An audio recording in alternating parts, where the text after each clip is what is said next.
ক্লাসের সুন্দরী মেয়েকে একা পেয়ে জঙ্গলে নিয়ে যেভাবে কাজ করলাম, গল্পটি সম্পূর্ণ শুনলে আপনাদের মেশিন দিয়ে পানি চলে আসবে, আপনারা হাতের কাজ করতে বাধ্য হবেন। তাই হাতের কাজ করার আগে হাতের কাছে অবশ্যই টিস্যু রাখবেন। হ্যালো বন্ধুরা, আমার নাম সুমি। আমি 18 বছর বয়সী এবং এই বাড়িতে 2 বছর ধরে কাজ করছি। এই বাড়িতে মালকিন এবং তার ছেলে রাহুল থাকতেন। কিন্তু 8 মাস আগে মালকিনের মৃত্যু হয়েছে। আমাকে এই বাড়িতে মালকিনের সেবার জন্য নিয়োগ দেওয়া হয়েছিল। তার মৃত্যুর পর আমি ভেবেছিলাম তার ছেলে আমাকে কাজ থেকে বের করে দেবে, কিন্তু তা হয়নি। রাহুল আমাকে বলল, তুমি এখনও এখানে কাজ করতে পারো। এটা শুনে আমি খুব খুশি হয়েছিলাম, কারণ আমি গোপনে তাকে পছন্দ করি।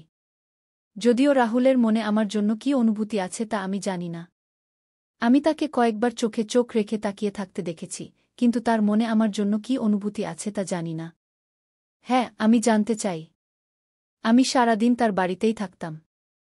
সেখানে থাকার জন্য আমার একটি ছোট ঘরও ছিল যেখানে আমি রাতে ঘুমাতাম। মালকিনের মৃত্যুর পর আমি রাহুলের কাছাকাছি থাকতে শুরু করি। আমি যুবতী হয়ে উঠেছিলাম, দেখতে খুব সুন্দর। আমার বাদামি চোখ, টানটান শরীর, প্রাকৃতিক গঠন, এসব দেখে যে কোনো ছেলের মন চঞ্চল হয়ে উঠতে পারে। আমার বাইরে কোথাও যাওয়া আসা ছিল না। আমার সামনে শুধু রাহুলই ছিল। সেও এখন 20 বছরের যুবক। আমি তাকে খুশি করার কোনো সুযোগই হাতছাড়া করতাম না। কিন্তু জানি না কেন সে আমার থেকে দূরত্ব বজায় রাখত। কথায় কথায় আমি কখনো তার হাত ধরে ফেললে সে আমার হাত ছাড়ে দিত এবং বলত, তুমি আমার থেকে দূরে থাকো। আমি ভালোবেসে তার মন জয় করতে চেয়েছিলাম, তাই তার জন্য নানা রকমের খাবারও বানাতাম। কিন্তু আমি বুঝতে পারতাম না আমার মধ্যে কোনো কমতি আছে নাকি তার মধ্যে কোনো কমতি আছে, যার কারণে সে আমাকে দূরে রাখে। সে চোরে চোরে আমাকে দেখে, কিন্তু যখন আমি কাছে যাওয়ার চেষ্টা করি সে আমাকে দূরে সরিয়ে দেয়। কিন্তু খুব শীঘ্রই আমি রাহুলের কাছে যাওয়ার সুযোগ পেয়ে গেলাম। সেই দিন সকাল থেকেই প্রবল বৃষ্টি হচ্ছিল। বৃষ্টির ফোঁটাগুলো আমার মনে আকাঙ্ক্ষা জাগিয়ে তুলছিল। রাহুল সেদিন কাজে বাইরেও যেতে পারেনি এবং সারাদিন বাড়িতেই ছিল। ঘুমানোর সময় হলে আমি বললাম, রাহুল, আজ আমার খুব ভয় লাগছে।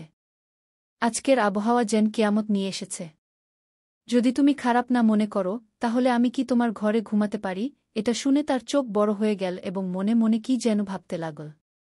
মনে হচ্ছিল সে চায় আমি তার ঘরে ঘুমাই, কিন্তু বলতে পারছে না। তার এই ভাব দেখে আমি বেশ চিন্তিত হয়ে গেলাম যে রাহুল কি আমাকে দূরে রাখে কারণ আমি গরিব ঘরের মেয়ে। আমার বাবা মা মজুরি করে জীবিকা নির্বাহ করেন। আমার মা আমাকে ছোটবেলা থেকেই কাজে লাগিয়ে দিয়েছিলেন কারণ আমাদের স্কুলে পাঠানোর মতো টাকা ছিল না। আমি কোনো উদ্দেশ্য ছাড়াই জীবন কাটাচ্ছিলাম। আমি সবসময় মালকিনের বাড়িতেই থাকতাম, কখনো কখনো বাড়ির লোকদের দেখতে যেতাম। কিন্তু আমি খুব একা ছিলাম। আমার কেউ চাইছিল যে আমাকে ভালোবাসবে। সম্ভবত আমার বয়সের কারণেই এমন ছিল যে আমার জীবনে একটি ছেলে চাইছিল, এবং আমার সবচেয়ে কাছের মানুষ ছিল রাহুল। পরিণতির কথা না ভেবেই আমি তাকে বলেছিলাম, আমি তোমার ঘরে ঘুমাতে চাই। আমার মনে ছিল যে আমি আমার পুরো রাত তার বাহুতে কাটিয়ে দেব, কিন্তু তা সম্ভব ছিল না। রাহুল অনেকক্ষণ ভেবেচিন্তে বলল, ঠিক আছে, এখানেই ঘুমাও। আমি ভিতরে এসে ভাবছিলাম, আমি কোথায় ঘুমাব? নিচে বিছানা পেতে ঘুমাব নাকি তার সাথে বিছানায়? আমি রাহুলের দিকে তাকালাম। সে আমাকে বলল, তুমি চাইলে বিছানায় ঘুমাতে পারো, শুধু আমার থেকে দূরে থাকবে। অথবা চাইলে নিচেও ঘুমাতে পারো। রাহুল আমাকে শালীনতা দেখাচ্ছিল, কিন্তু আমি তার কাছেই ঘুমাতে চেয়েছিলাম। তাই আমি বিছানায় ঘুমিয়ে গেলাম। বৃষ্টির কারণে বেশ ঠান্ডা লাগছিল, উপরে ফ্যানও চলছিল। রাহুল একটি চাদর জড়িয়ে পাশে ঘুমিয়ে গেল। আমি ঠান্ডায় কাঁপতে লাগলাম এবং হঠাৎ কোনো ভেবেচিন্তে না করেই রাহুলের চাদরের নিচে চলে গেলাম এবং অপেক্ষা করতে লাগলাম যে রাহুল কি করে। কিন্তু সে তার জায়গা থেকে নড়ছেও না। হঠাৎ আমি জড়িয়ে ধরে তার হাত ধরে ফেললাম এবং বললাম, রাহুল, আমার খুব ঠান্ডা লাগছে। এতটুকু বলে আমি তার উপরে চড়ে বসলাম। আমাকে এই অবস্থায় দেখে তার চোখ বড় হয়ে গেল, কিন্তু তার শ্বাস দ্রুত হতে লাগল। হবে না কেন? আমি একজন যুবতী এবং অত্যন্ত সুন্দরী মেয়ে, যারা তার এত কাছাকাছি। আমি বললাম, আমি আর থাকতে পারছি না রাহুল, আমি খুব একা। তুমি দয়া করে আজ রাতে আমার একাকিত্ব দূর করে দাও। আমি তার একদম কাছে চলে গেলাম এবং তার ঠোঁটে চুমু দিতে লাগলাম। এখন সেও বিহ্বল হয়ে পড়েছিল, কিন্তু তার মুখে আমি ভয় দেখতে পাচ্ছিলাম। আমি তার শার্টের বোতাম খুলতে লাগলাম, কিন্তু সে আমাকে থামিয়ে দিল এবং বলল, সুমি, দয়া করে এমন করো না। আমি লালচে চোখে তার দিকে তাকিয়ে জিজ্ঞাসা করলাম, কেন? আমি রাহুলকে তার মতো ভালোবাসার দৃষ্টিতে দেখতে শুরু করেছিলাম এবং ধীরে ধীরে তার বোতাম খুলতে শুরু করেছিলাম। কিন্তু যখনই আমি তার সব কাপড় খুলে তাকে দেখলাম, আমার চিৎকার বেরিয়ে গেল। আমি ভয় পেয়ে কাঁপতে কাঁপতে উঠে পড়লাম। আমার কোনো ধারণাই ছিল না যে আমি এমন দৃশ্য দেখব। আমার মুখ একদম লাল হয়ে গেছিল। আমি এক মুহূর্ত সেখানে থাকতে চাইনি। আমার হৃদয় এত দ্রুত স্পন্দিত হচ্ছিল যে মনে হচ্ছিল এটি বেরিয়ে আসবে। আমার শ্বাস দ্রুত হয়ে গিয়েছিল এবং তারপর আমি দৌড়ে তার ঘর থেকে বেরিয়ে গেলাম। মেইন গেট খুলে আমি বাইরে বেরিয়ে গেলাম এবং বৃষ্টিতে ভিজতে ভিজতে দৌড়াতে শুরু করলাম। আমি পাগলের মতো দৌড়াচ্ছিলাম এবং সেই দৃশ্য আমার চোখের সামনে ঘুরছিল যা এইমাত্র আমার সাথে ঘটেছে। বৃষ্টির জলের সাথে আমার চোখেও জল চলে এসেছিল। আমি রাহুলকে খুব পছন্দ করতে শুরু করেছিলাম। দৌড়ে দৌড়ে আমি আমার বাড়িতে পৌঁছে গেলাম। যখন আমার মা দরজা খুললেন, তখন আমাকে সামনে দাঁড়িয়ে থাকতে দেখে তিনি একদম বিচলিত হয়ে পড়লেন।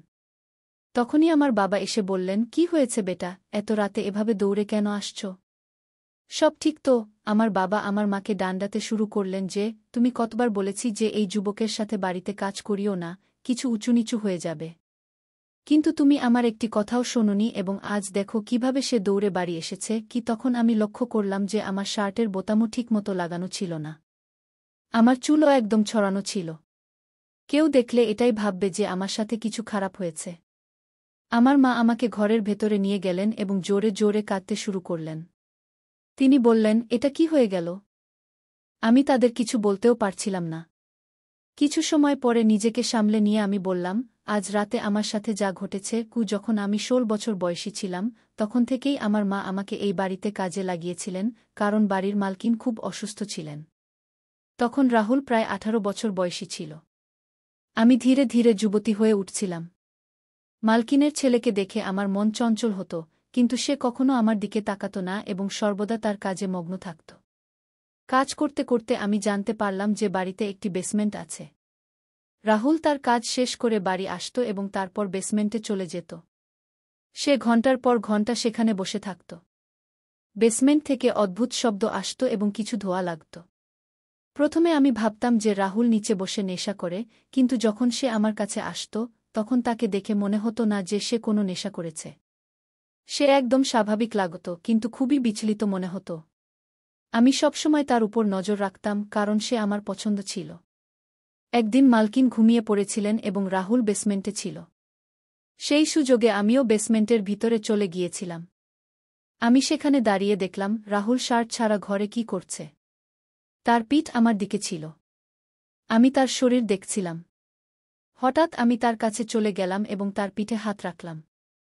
রাহুল একদম উত্তেজিত হয়ে উঠল এবং আমাকে ডান্ডাতে শুরু করল, "তুমি এখানে কি করছ? এখান থেকে চলে যাও।" তারপর সে তাড়াতাড়ি তার শরীর ঢেকে নিল এবং আমি তার শরীর দেখতেই পেলাম না। শার্ট পরার পর সে আমার দিকে ঘুরে বলল, "তুমি এখানে কি করছ? আর তুমি আমাকে হাত কেন লাগালে?" সে খুব রাগ করে বলছিল, কিন্তু তার চোখে আমি ভালোবাসা দেখতে পাচ্ছিলাম।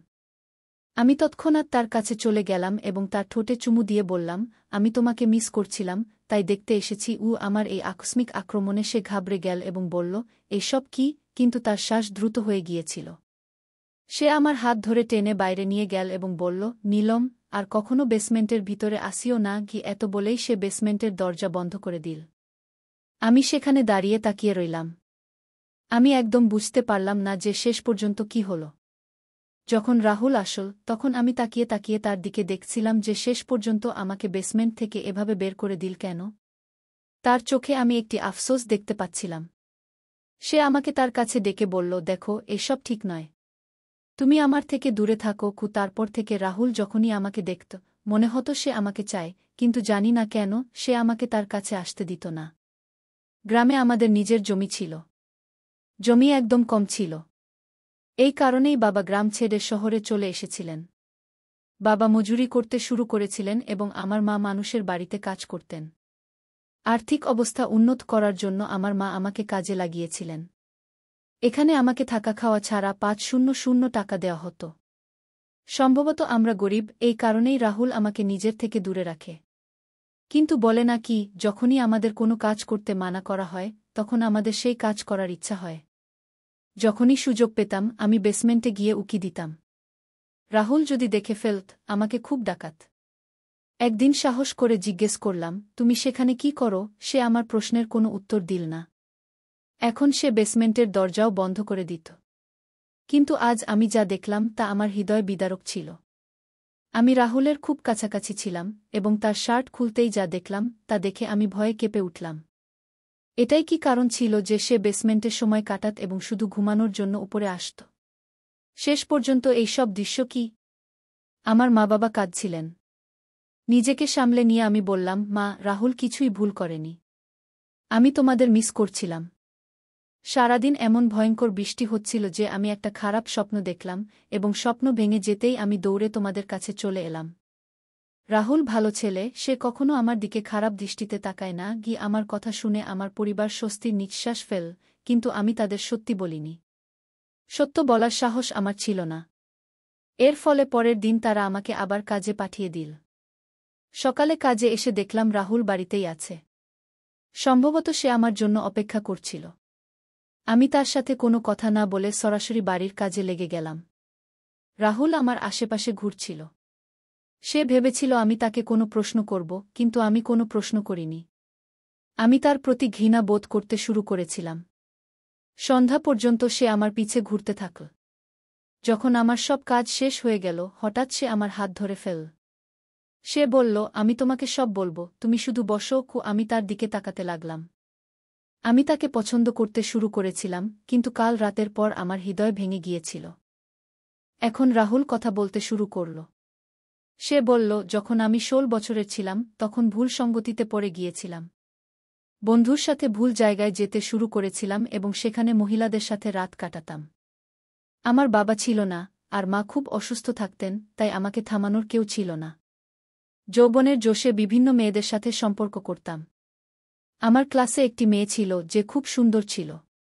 আমি আর আমার বন্ধু তাকেই পেতে চাইতাম এবং আমাদের সুযোগও হয়ে গিয়েছিল। আমরা তাকে জোর করে ধরে নিয়ে গিয়েছিলাম এবং একটি ঝুপড়িতে নিয়ে এসেছিলাম। আমরা সবাই মিলে পালা করে তার সাথে ভুল কাজ করেছিলাম।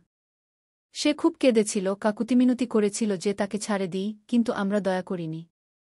আমরা তার কিছু অশ্লীল ভিডিও বানিয়েছিলাম এবং বলেছিলাম যে যদি কাউকে বলে তাহলে এই ভিডিও সবাইকে দেখিয়ে দেব।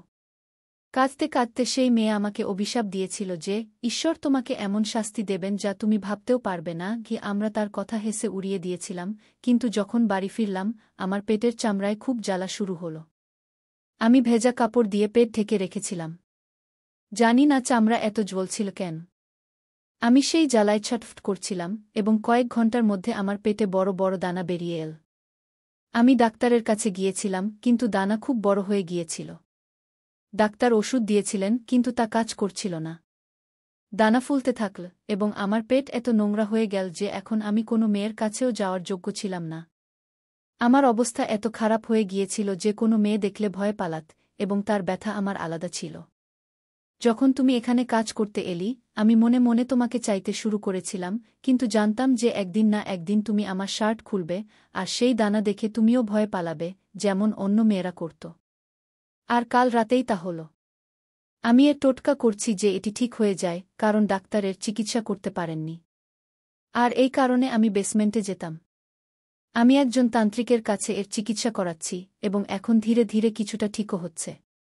তান্ত্রিক বাবা বলেছেন যে এগুলো সম্পূর্ণ ঠিক হতে আরও 6 মাস লাগবে। তার এইসব কথা শুনে আমি একদম হতবাক হয়ে গিয়েছিলাম। আমি রাহুলকে ভালো ছেলে ভাবতাম, কিন্তু সে তার জীবনে এত ভুল কাজ করেছে। রাহুল বলল, আমি আজও সেই মেয়েটির খোঁজ করছি যে আমাকে অভিশাপ দিয়েছিল। আমি তার পায়ে পড়ে ক্ষমা চাইতে চাই। আমি জানি সে আমাকে কখনো ক্ষমা করবে না, কিন্তু অন্তত আমার হৃদয়ের বোঝা কিছুটা হালকা হবে। আমি তাকে অনেক খুঁজেছি, কিন্তু সম্ভবত সে মেয়ে শহর ছেড়ে চলে গেছে। প্রায় 6 মাস পর ধীরে ধীরে রাহুল এই চিকিৎসায় সম্পূর্ণ সুস্থ হয়ে গেল। আমি এতে রাহুলের অনেক সাহায্য করেছিলাম, এবং তারপর রাহুল আমার হাত ধরে বলল, আমি আমার জীবনে যে সব ভুল করেছি তা শুধরে নিতে চাই। আমি আমি তোমাকে বিয়ে করতে চাই যাতে তোমার জীবনও সুন্দর হয় এবং আমিও তোমার সাথে সুখে-শান্তিতে জীবন কাটাতে পারি। সে আমার বাবা মায়ের কাছে আমার হাত চেয়ে নিয়েছিল এবং তারাও খুশি মনে আমাকে তার হাতে তুলে দিতে রাজি হয়ে গিয়েছিল। রাহুল সম্পূর্ণ সুস্থ হয়ে উঠেছিল এবং সে তার শিক্ষা নিয়েছিল যে মেয়েদের সম্মান করা উচিত, তাদের সাথে জোরজবরদস্তি করা উচিত নয়। আমরা একটি শব্দ সমাজে বাস করি এবং আমাদের একসাথে মিলেমিশে থাকা উচিত। আমাদের বিয়ের পর আমরা দুজনে মিলে সেই মেয়েটিকে খুঁজে বের করলাম এবং তার সাথে দেখা করে আমরা ক্ষমা চাইলাম। রাহুল তার কাছে ক্ষমা চাওয়ার পর তার মন কিছুটা হালকা হয়ে গেল। বন্ধুরা, আমাদের এই গল্পটি কেমন লাগলো অবশ্যই আপনারা কমেন্ট করে জানাবেন।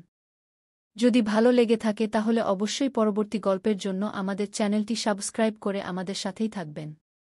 ধন্যবাদ আপনাদের সবাইকে।